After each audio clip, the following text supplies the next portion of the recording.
తనకు న్యాయం చేయాలని కోరుతూ ఒక మహిళ తన ఇద్దరు చిన్నపిల్లలతో కలిసి కలెక్టరేట్ వద్ద హల్చల్ చేశారు. తన ఇద్దరు కుమార్తెలతో కలిసి కలెక్టరేట్ మెయిన్ గేట్ ముందు బైఠాయించింది. దాదాపు 2 గంటల పాటు గేటు ముందు నడు రోడ్డుపై కూర్చోవడంతో ఒంగోలు 2 టౌన్ సిఐ మేడా శ్రీనివాసరావు హుటాహుటిన అక్కడికి చేరుకుని ఆ మహిళ సమస్యను అడిగి తెలుసుకునే ప్రయత్నం చేశారు. తనకు న్యాయం చేసేంత వరకు తాను ఇక్కడ నుండి వెళ్లేది లేదంటూ ఆ మహిళ ఎర్రటి ఎండలో తన ఇద్దరు కుమార్తెలతో రోడ్డుపై కూర్చొని నిరసన తెలిపారు. ఈ సందర్భంగా బాధిత మహిళ మీడియాతో మాట్లాడింది. ఒంగోలు కమ్మపాలెంకి చెందిన హర్షవర్ధినికి జరుగుమల్లి మండలం కమ్మేపల్లికి చెందిన చాందు భాషతో వివాహమైంది. వారికి 2 కుమార్తెలు ఉన్నారు. అయితే చాందు భాష మరొక మహిళతో అక్రమ సంబంధం పెట్టుకుని హర్షవర్ధిని ఇబ్బంది పెట్టడంతో తనకు న్యాయం చేయాలంటూ కోర్టును ఆశ్రయించారు. కందుకూరు కోర్టు కొంత పరిహారం ఇప్పించింది.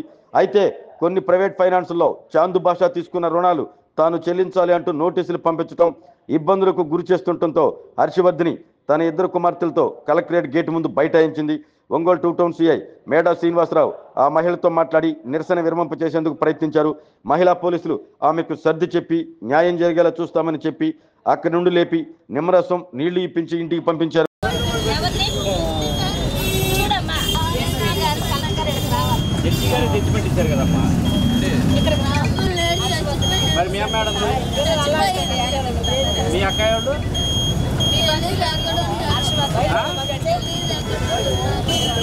టాబ్లెట్ వాడుతున్నావా?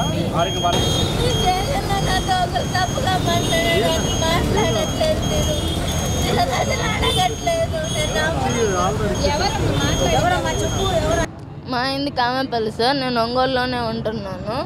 ఒంగోలు కమ్మపాలెంలో ఉంటాను సార్. 2023లో మమ్మల్ని వదిలేసి వేరే ఊర్లో ఒక అమ్మాయితో ఉంటున్నాడు, మా అమ్మతో కూడా ఉంటున్నాడు అని చెప్పి తెలిసింది సార్. ఇంకా ఆమెతో ఉంటే మాకు ఇస్తానని చెప్పి ఇవ్వకుండా మా లోన్లు తీసుకొని మమ్మల్ని ఎట్లా పడితే అట్లాగా బతకనీయకుండా చేయడం, తాగి ఎట్లా పడితే అట్లా హింసిస్తూ ఉన్నాడు. అప్పటి నుంచి నేను పోలీస్ స్టేషన్ చుట్టూ తిరుగుతూనే ఉన్నా. ఇంతవరకు నన్ను పిలిపించడం కానీ వాడిని ఏదో చేయడం కానీ ఏది లేదు సార్. 2 టౌన్ స్టేషన్కి చాలా సార్లు పెట్టారు సార్. పోయినసారి స్పందనలో కూడా 2 టౌన్ పోలీస్ స్టేషన్లో పెట్టారు సార్. అక్కడికి వెళ్తే కానిస్టేబుల్ తప్పుగా మాట్లాడాడు సార్. పోయినసారి స్పందన నుంచి వచ్చింది సార్. నేను సార్ నన్ను లేకోను, నేను లేకోను. సరే సార్ మీరు నాకేం చేయలేరు కదా సార్, మీరు పట్టించుకోమాకండి. అయితే ఎట్లా వస్తాయి నేను అట్లానే చేసుకుంటాను. సరే సార్ మీరు పట్టించుకోమాకండి, అయితే మీరేం చేయలేరు కదా సార్. యూనిఫామ్ వేసుకుంటే తప్పుగా కూడా మాట్లాడొచ్చంట సార్.